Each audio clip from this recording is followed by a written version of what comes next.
So this is the bladder, this is the cap, and the problem with that is when this thing is full,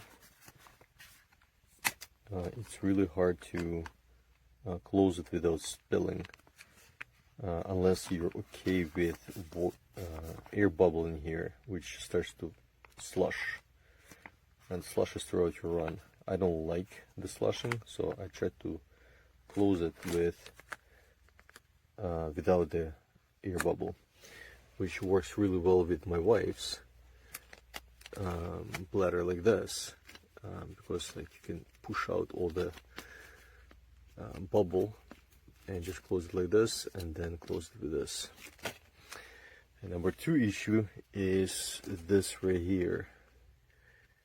See, like this is the backpack, and it has this thing right here, which is very rough.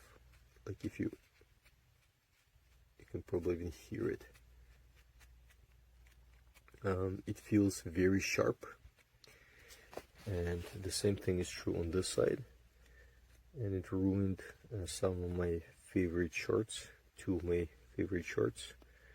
Both of them were from a marathon across the globe, and I'm very upset about it. I wish that I've never tried this bike before. I hope you guys don't encounter this same problem that I did.